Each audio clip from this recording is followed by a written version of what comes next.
혹시 살다 보면 마음속으로는 분명히 따지지 말자, 그냥 넘어가자고 다짐했는데 막상 남에게 무시를 당하거나 억울한 일을 겪고 나면 도저히 그 화를 삼킬 수 없었던 경험 다들 있으시죠?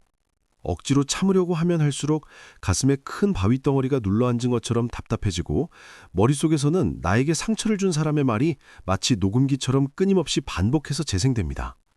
그러다 보면 의심이 들기 시작합니다. 내가 너무 약해 빠진 건 아닐까? 부처님이 말씀하신 인욕, 즉 참음이라는 것이 결국은 남들이 나를 마음대로 하게 내버려두는 호구가 되라는 뜻인가 하고 말입니다. 하지만 여러분, 이거 아세요? 존경받는 고승이셨던 홍일대사님은 임종 직전에 슬픔과 기쁨이 만감처럼 교차한다는 네 글자를 남기셨습니다. 이것은 그분의 삶이 마냥 순탄해서가 아니라 진정한 강함이란 반격하는 것이 아니라 싸우지 않고도 편안한 상태라는 것을, 그리고 진정한 맑음이란 시끄러운 세상을 떠나는 것이 아니라 소용돌이 깊은 곳에 있어도 마음이 물처럼 고요한 것이라는 사실을 철저하게 깨달았기 때문입니다. 보통 사람들은 무시당하면 어떻게 갚아줄지, 어떻게 나를 지킬지, 어떻게 이길지를 가르쳐줍니다. 하지만 오늘 저는 여러분의 상식을 완전히 뒤집는 진실을 말씀드리려 합니다. 외부에서 오는 모든 모욕과 괴로움은 사실 내 내면의 업력이 메아리쳐 돌아오는 것입니다. 홍일대사님은 평생을 통해 얻은 최고의 마음공부법을 딱 9글자로 정리했습니다. 바로 다투지 않고 원망하지 않으며 업장에 물들지 않는다입니다. 이 9글자는 단순히 목숨을 부지하라고 가르치는 게 아니라 복수라는 끝없는 윤회의 굴레에서 어떻게 뛰어내릴 수 있는지 알려주는 방법입니다. 혹시 여러분도 이런 순간이 있었나요? 나는 정말 아무 잘못도 안 했는데 공개적으로 망신을 당하거나 진심을 다해 잘해줬는데 돌아오는 건 배신과 조롱일 때 말입니다. 평소에 열심히 수행하고 염불하고 참여했지만 막상 갈등이 생기면 순식간에 분노가 불타올라 모든 수행이 다 타버리고 말죠. 더 괴로운 건 업보를 받을까봐 무서워서 대들지도 못하고 속만 끓이면서 하늘도 무심하시지 왜 착한 나만 당해야 하나 라며 억울해하는 것입니다. 도덕적인 마음과 끓어오르는 감정 사이에서 찢어지는 이 기분, 이것이 괴롭힘 자체보다 우리를 더 고통스럽게 만듭니다. 내려놓고 싶은데 방법을 모르겠고 인과응보를 믿지만 남들 눈에 만만한 사람으로 보일까봐 두려운 것이죠. 그런데 우리가 처음부터 참음의 진짜 의미를 오해하고 있었다면 어떨까요? 지금부터 들려드릴 이야기는 수십 년 수행한 사람들도 놓치기 쉬운 불교의 진실입니다. 세상 사람들이 100년 동안이나 오해해온 한 가지 이야기부터 시작해보겠습니다. 홍일대사님은 전쟁통에 누군가에게 뺨을 맞고 욕을 들었을 때도 그저 합장하고 고개를 숙인 채 한마디도 하지 않았습니다. 주변 사람들이 억울해서 왜 가만히 있냐고 물었을 때 스님은 조용히 이렇게 말했습니다. 이 손찌검은 나를 때리는 게 아니라 빚을 갚는 것입니다. 이 이야기 뒤에는 불교의 가장 깊은 지혜가 숨어 있습니다. 가장 수준 높은 싸움은 다투지 않는 것이고 가장 빠른 해탈은 원망하지 않는 것이며 업장에 물들지 않는 것이야말로 진정으로 나를 보호하는 길입니다. 청나라 말기 전주의 자은암이라는 황폐해진 오래된 절이 있었습니다. 그곳에는 료진이라는 법명을 가진 노스님이 홀로 살고 있었는데 그가 어디서 왔는지 아무도 몰랐지만 30년 동안 하루도 빠짐없이 마당을 쓸고 경전을 읽으며 누구와도 다투지 않았습니다. 어느 날 눈에 살기가 가득한 젊은이가 녹슨 칼을 들고 절에 들이닥쳤습니다. 그는 다짜고짜 소리쳤습니다. 네가 바로 우리 어머니를 버리고 산속에서 병들어 죽게 만든 그 사람이지? 내 아버지 맞지? 마당을 쓸던 스님의 손이 미세하게 떨렸고 빗자루가 허공에서 멈췄습니다. 스님은 충혈된 눈으로 자신을 노려보는 충년을 천천히 올려다보더니 딱 한마디 했습니다. 들어오게, 밥이 다 되었네. 그날 밤 청년은 스님을 죽이지 않았지만 떠나지도 않았습니다.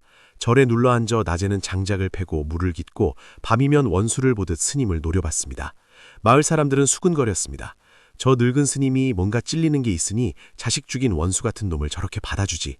안 그러면 어떻게 저렇게 평온할 수 있냐고 말이죠. 누군가는 스님에게 저 사람이 언젠가 해코지할 테니 도망치라고 권했지만 스님은 고개를 저었습니다. 올 것은 피할 수 없고 오지 말아야 할 것은 억지로 오게 할 수도 없습니다. 1년이 지났습니다. 청년은 스님이 자신을 전혀 경계하지 않는다는 걸 알았습니다. 밤에 문도 잠그지 않고 돈주머니도 벽에 그냥 걸어두고 심지어 부엌 살림까지 맡겼으니까요. 더 이상한 건 매달 보름마다 스님이 불상 앞에서 향을 피우며 이 빚을 오늘 또 1푼 갚습니다 라고 중얼거리는 것이었습니다. 참다 못한 청년이 비 오는 날 밤 스님의 방으로 뛰어들었습니다. 당신이 내 아버지 맞지? 맞으면 왜 버렸어? 아니면 왜 변명도 안 해? 스님은 읽던 경전을 내려놓고 창밖의 빗줄기를 바라보며 가볍게 말했습니다. 맞기도 하고 아니기도 하다. 나는 네 어머니에게 정을 빚졌고 너에게 아버지라는 이름을 빚졌다. 하지만 나는 더 이상 그때의 그 아비가 아니다. 너는 빚을 받으러 왔고 나는 빚을 갚으러 왔다. 네가 나를 칼로 베면 피하지 않겠다. 하지만 네가 남겠다면 나는 매일 너를 위해 밥을 지을 것이다. 청년은 멍해졌습니다. 그는 스님에게서 두려움이나 변명, 분노를 기대했지만 스님의 눈에는 죄책감도 억울함도 없는 그저 완벽한 고요함 뿐이었습니다. 그날 밤 청년은 뜬 눈으로 밤을 지새웠고 그 후로 다시는 칼을 들지 않았습니다. 그런데 의문이 듭니다. 류진 스님은 왜 해명하지 않고 반항하지 않고 심지어 부정하지도 않았을까요? 정말 그가 나쁜 아버지였을까요? 아니면 어떤 괴롭힘은 공격이 아니라 업력의 메아리라는 것을 꿰뚫어 본 것일까요? 3년이 지나 청년은 복수라는 말을 입에 올리지 않게 되었습니다. 스님을 따라 염불하고 마당을 쓸며 마을 사람들로부터 작은진 스님이라고 불리기 시작했죠. 그런데 이 평화로운 일상에 한 낯선 여인이 찾아오면서 묵은 과거의 상처가 다시 터졌습니다. 지팡이를 짚고 얼굴이 초췌한 여인이 절 문을 들어서자마자 불상 앞에 무릎을 꿇고 통곡했습니다. 스님, 평생을 찾아다녔습니다. 내 남편이 처자식을 버리고 도망쳐 중이 되었다는데 죽기 전에 내 아들만이라도 그 사람처럼 피도 눈물도 없는 인간이 되지 않게 해달라고 빌러왔습니다. 죽을 수던 료진 스님의 손이 떨리더니 뚝배기가 바닥에 떨어져 산산조각 났습니다. 그는 고개를 들지 않고 깨진 조각만 천천히 주었습니다. 옆에 서 있던 아들, 그 청년은 온몸이 떨며 물었습니다. 어머니, 살아계셨어요? 그럼 저 스님이 진짜 내 아버지입니까? 여인은 쉰 목소리로 료진 스님을 가리키며 소리쳤습니다. 맞다. 저 사람이 불법에 빠져 세상은 고통의 바다라며 우리 모자를 버리고 도망친 그 사람이다.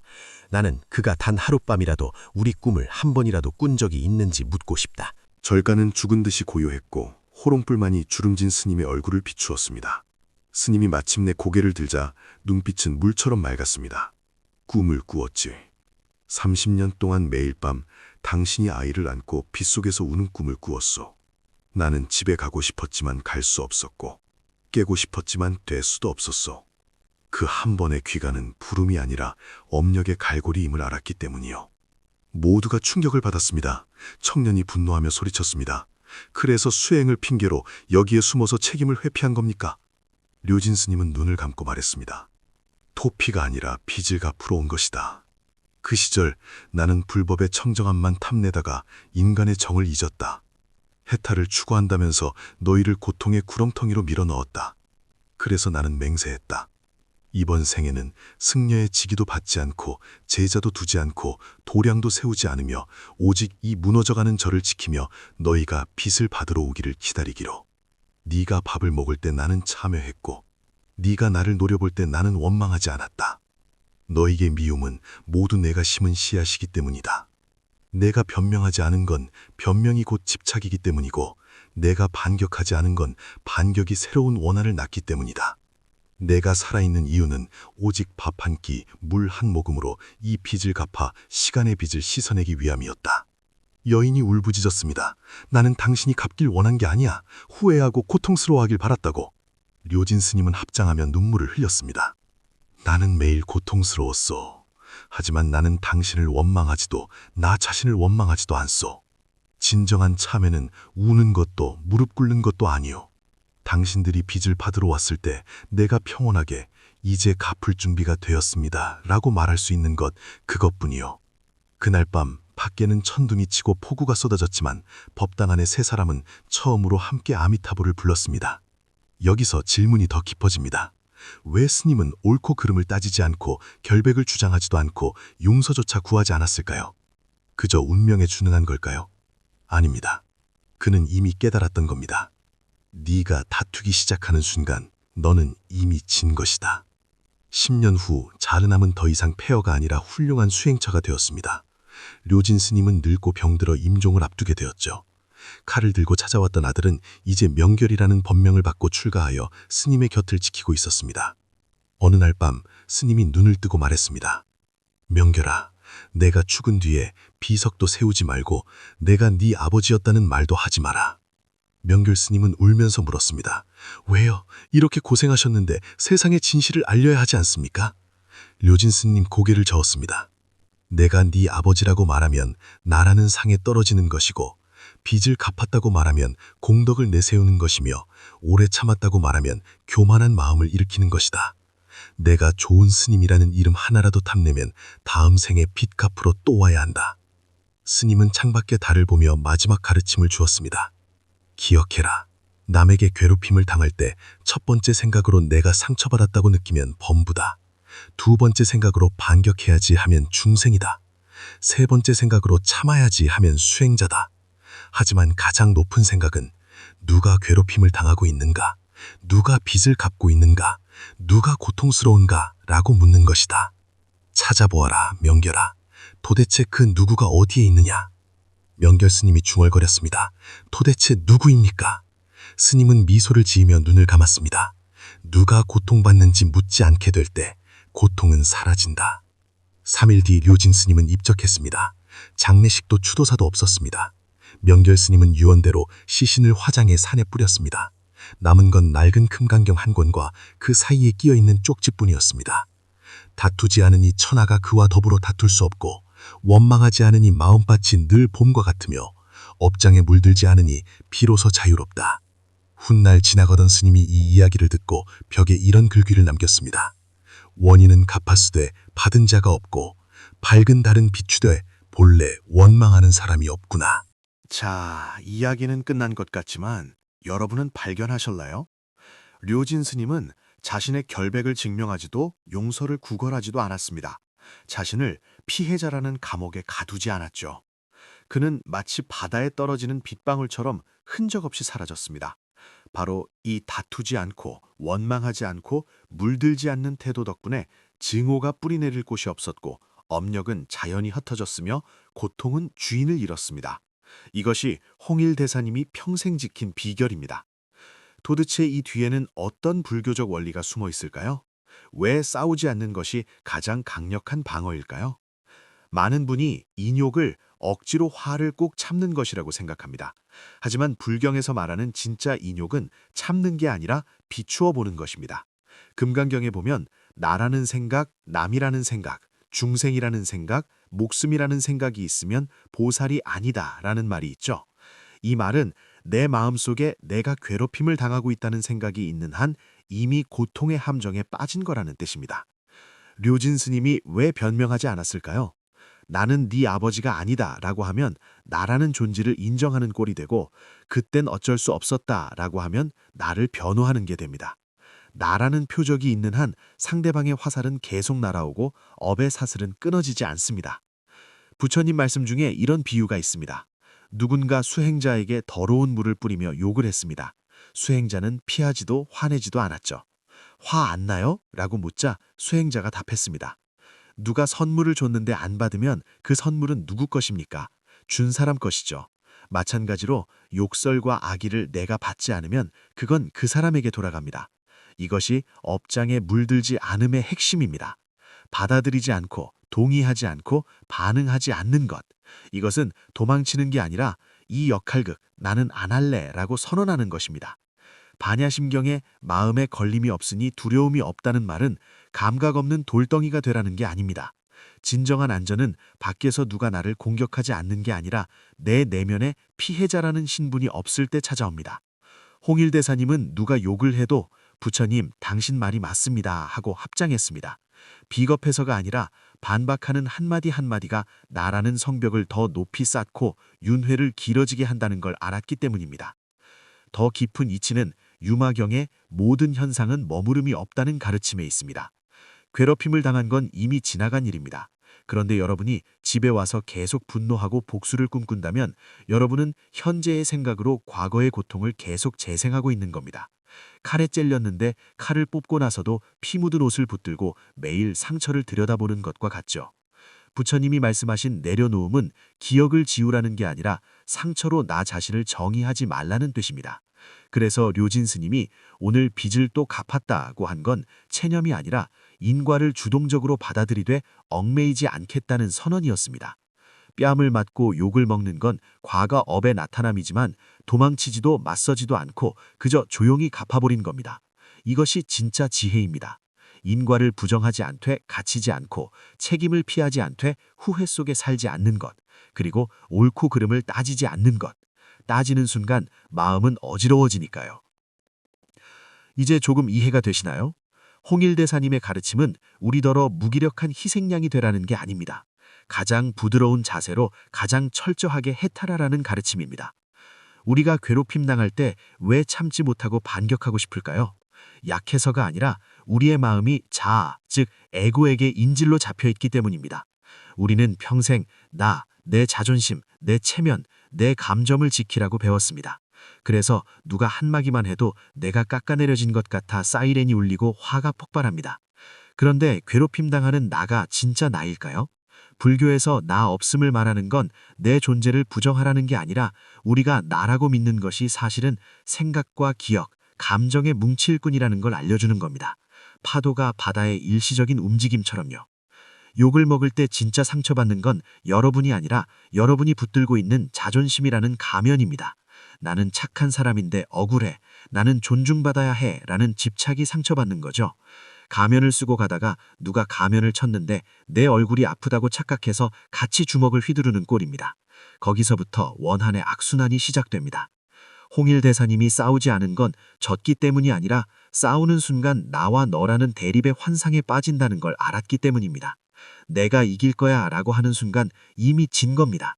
내가 피해자임을 인정하고 상대가 가해자임을 인정해서 두 사람을 꽁꽁 묶어버리는 꼴이니까요. 금강경에 머무르는 바 없이 마음을 내라 하는 말이 있습니다. 일이 닥치면 거울처럼 비추되 마음에 담아두지 말라는 뜻입니다. 료진 스님은 아들의 칼 앞에서도 두려워하거나 화내지 않았습니다. 나는 아버지다, 나는 죄인이다 라는 꼬리표를 마음에 붙이지 않았기 때문입니다. 그저 인연이 흘러가는 대로 오면 겪고 가면 놓아주었습니다. 그런데 왜 우리는 이게 잘 안 될까요? 우리는 움켜쥐는 습관이 있습니다. 기쁨도 쥐려하고 고통도 쥐려하고 사랑도 미움도 다 쥐려고 합니다. 쥐고 있어야 내 것 같거든요. 하지만 사실 우리는 끊임없이 재방송되는 감옥에 스스로를 가둔 것뿐입니다. 나를 괴롭힌 사람을 떠올릴 때마다 화가 나시죠? 그건 그 사람이 지금 여러분을 괴롭히는 게 아니라 여러분이 그 사람을 대신해서 스스로를 계속 괴롭히고 있는 겁니다. 기억으로 그날을 재현하고 속으로 그 사람을 비난하면서 여러분은 그 고통에 계속 에너지를 공급하고 있습니다. 이게 바로 업장에 물드는 것입니다. 남이 내게 짐을 지운 게 아니라 내가 그 짐을 짊어지고 놓지 않는 거죠. 홍일대사님의 물들지 않음은 바로 이 연결고리를 끊는 것입니다. 일은 일어날 수 있지만 내 마음은 물들지 않는다. 연꽃이 진흙에서 피어나지만 스스로 진흙이라고 생각하지 않기에 깨끗한 것과 같습니다. 그러니 싸우지 않는 첫 번째 비결은 내면의 전쟁부터 멈추는 것입니다. 반격하려고도 억지로 용서하려고도 하지 마세요. 먼저 스스로 물어보세요. 지금 내 마음에 있는 건 진실인가? 아니면 피해자라는 나의 상상인가? 원망은 마음속 가장 은밀한 감옥입니다. 원망은 상대방을 가두는 게 아니라 여러분의 시간을 가둡니다.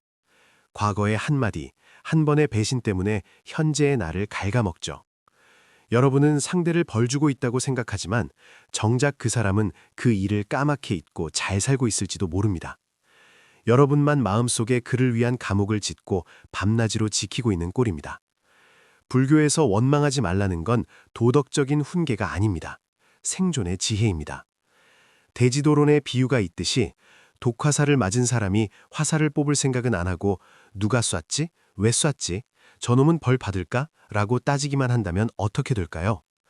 답을 얻기도 전에 죽습니다. 우리 대부분이 그렇게 평생을 삽니다. 상처받으면 그 말의 의도를 캐내고 배신당하면 저주하느라 정작 나는 이 일로 언제까지 괴로워할 것인가를 묻지 않습니다. 홍일대사님은 임종전 누구를 미워한 적 있냐는 질문에 고개를 저으며 미움은 내 마음에 난 가시라 찌르는 건 나 자신이다 라고 했습니다. 미워해봤자 상대는 아무 타격이 없고 내 마음만 황무지가 됩니다. 미워할 때마다 고통의 씨앗을 심고 물을 주는 격입니다. 그러다 보면 마음에 자비나 지혜가 자랄 틈이 없어지고 가시덤불만 무성해지죠. 더 무서운 건 원망이 여러분의 눈을 왜곡시킨다는 겁니다. 모든 사람에게서 나를 상처 입힌 사람의 그림자를 찾게 됩니다. 호의를 위선으로, 침묵을 무시로 오해하게 되죠. 그리고 무의식적으로 나를 또다시 피해자로 만들 사람들을 끌어당깁니다. 내 주파수가 피해자에 맞춰져 있으니까요. 이게 업의 무서움입니다. 운명의 장난이 아니라 내 마음 패턴의 반복입니다. 진정한 원망하지 않음은 억지로 참는 게 아닙니다. 원망의 헛됨을 꿰뚫어 보는 것입니다. 나를 욕하는 사람은 그 사람도 괴롭기 때문이고, 나를 괴롭히는 건 그 사람이 사랑이 결핍되어서 그렇다는 걸 아는 겁니다. 그들의 행동은 그들의 업이 시킨 것이지 나의 가치를 결정하는 게 아닙니다. 법화경에 나오듯 모든 존재는 부처가 될 성품이 있지만 망상 때문에 보지 못할 뿐입니다. 여러분을 괴롭힌 그 사람도 한때는 순수한 아이였을 겁니다. 그를 원망하는 건 환자를 원망하는 것이고, 내 어두운 면을 비추는 거울을 보고 화내는 것과 같습니다. 홍일대사님의 태도는 옳고 그름을 넘어선 자비였습니다. 반격하지 않은 건 나는 아직 깨닫지 못했다라고 세상에 떠들고 싶지 않아서였습니다. 진정한 깨어남은 진흙탕에 밀쳐져도 고개를 들어 별을 보는 것입니다. 그러니 왜 나한테 이래? 라는 질문을 이 일이 나에게 무엇을 가르쳐주는가로 바꾸세요. 누가 잘못했는지 따지기를 멈출 때 비로소 해탈할 수 있습니다. 해탈은 사과를 받는 게 아니라 내가 자유로워지는 것이니까요. 자, 이제 우리 삶과 가장 밀접한 두 가지 상황에 대입해 볼까요? 감정 속의 집착과 직장에서의 노력 말입니다. 먼저 감정 속의 집착이 정말 사랑일까요? 상대는 식었는데 나만 못 놓고 연락을 기다리며 옛날 생각만 하고, 이건 사랑이 아닙니다. 불교에서 집착하는 사랑은 횃불을 들고 바람을 거슬러 뛰는 것과 같아서 결국 내 손을 대게 한다고 합니다.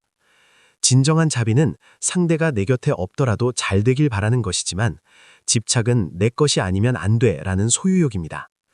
상대의 한마디에 천국과 지옥을 오가고 헤어지면 죽을 것 같다면 그건 그 사람을 사랑하는 게 아니라 내가 필요 없어진 건가? 라는 내 에고의 비명일 수 있습니다. 그 사람 없이는 불완전하다는 생각, 이게 바로 사랑이라는 가면을 쓴 업장입니다. 이미 끝난 드라마를 마음속에서 계속 찍으며 스스로 상처 입히지 마세요. 불교적 자비는 고조건 없는 배품이지만, 집착은 내가 이만큼 줬으니 너는 왜 안 줘? 라는 거래입니다. 하나는 봄바람 같고 하나는 불길 같습니다. 다음번에 그 사람이 떠올라 괴로울 땐 물어보세요. 내가 못 놓는 건 그 사람인가? 아니면 사랑받고 싶다는 내 갈망인가? 내가 집착하는 건 그 사람인가? 아니면 완벽한 사랑에 대한 내 환상인가? 이렇게 물을 수 있다면 치유는 시작됩니다. 그 사람이 돌아와야 낫는 게 아니라 그 사람이 있든 없든 나는 사랑받을 가치가 있다라고 스스로 말할 수 있어야 낫습니다. 그다음, 직장에서의 노력은 수행일까요? 아니면 결과에 대한 집착일까요?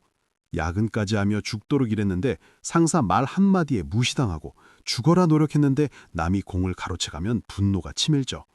내가 이렇게 노력했는데 세상은 불공평해 라며 억울해합니다. 노력의 의미를 의심하고 그냥 누워버릴까 싶기도 하죠. 그런데 여러분의 노력은 성장을 위한 것이었나요? 아니면 인정과 보상을 위한 거래였나요? 불교의 정진, 즉 올바른 노력은 최선을 다하되 결과에 집착하지 않는 것입니다. 농부는 씨를 뿌리고 가꾸지만 싹이 언제 나올지 조바심 내며 매일 땅을 파보지 않습니다. 인과를 믿고 맡기죠. 하지만 우리는 노력을 빈 문서처럼 들이밉니다. 내가 이만큼 했으니 넌 이만큼 줘야 해. 결과가 안 좋으면 원망하죠. 이건 노력이 아니라 도박입니다. 홍일대사님은 글씨를 쓸 때 혼신의 힘을 다했지만 쓴 종이를 보관하지 않았습니다. 다 썼으면 그만이다. 남기면 집착이 된다. 이게 바로 업에 물들지 않는 태도입니다. 일하되 권력에 갇히지 않고 베풀되 보상에 얽매이지 않는 것. 직장에서 겪는 많은 억울함은 노력이 곧 보상이라는 착각에서 옵니다. 불교적 시각에서 보면 세상은 인연과 과보의 흐름입니다. 선한 원인을 심은 건 좋은 일이지만 열매가 맺힐지는 날씨나 토양 같은 시절 인연이 맞아야 합니다. 그러니 진정한 지혜는 때려치울 거야가 아니라 나는 여전히 최선을 다하지만 결과로 나를 증명하려 하지 않겠다라고 마음먹는 것입니다. 다음에 또 불공평함에 화가 날 땐 물어보세요. 내가 화난 건 일을 못해서인가? 아니면 내가 원하는 보상을 못 받아서인가? 만약 박수받지 못한다 해도 나는 이 일을 진심으로 할 것인가? 이렇게 물을 때 우리는 집착에서 벗어나 수행으로 나아갑니다. 일의 의미는 승진이 아니라 흔들리지 않는 마음을 닦는 데 있으니까요. 자, 이제 불교의 지혜를 알았으니 실천해야죠. 막상 괴롭힘을 당할 때 바로 써먹을 수 있는 3단계 마음 훈련법을 알려드리겠습니다. 첫 번째로 3초 멈추고 질문해 보세요. 누가 괴롭힘을 당하고 있는가? 누가 나에게 망가를 하거나 악의를 보일 때 바로 받아치거나 꾹 참지 말고 딱 3초만 숨을 고르세요.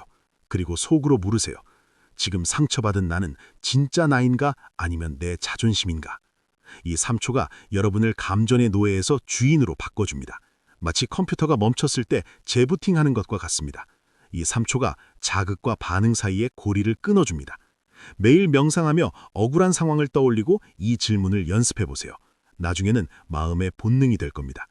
그 다음 단계로는 왜 나한테를 이 일이 나에게 무엇을 가르치려 하는가로 바꿔보는 겁니다. 이건 피해자 모드에서 수행자 모드로 바꾸는 결정적인 순간입니다.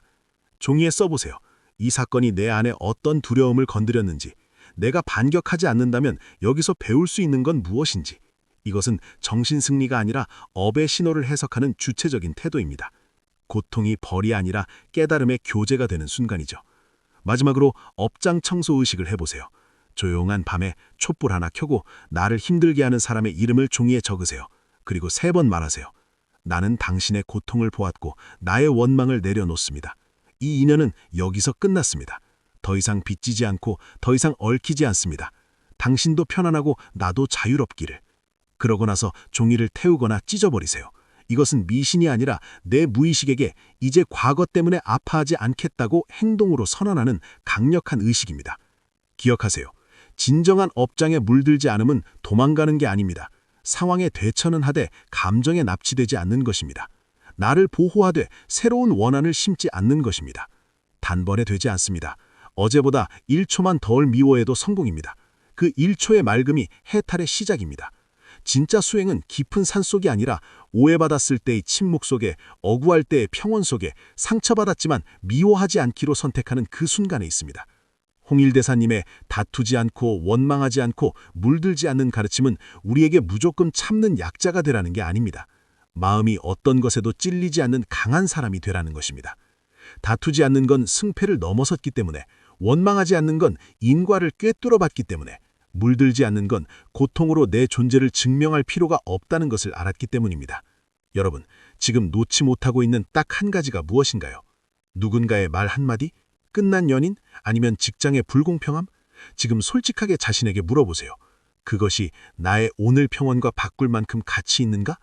되도록 나는 자유로워지기를 원합니다 라고 적어보세요. 이것은 단순한 구호가 아니라 오늘부터 외부 상황에 휘둘리지 않겠다는 여러분의 선언이자 해탈의 씨앗이 될 것입니다.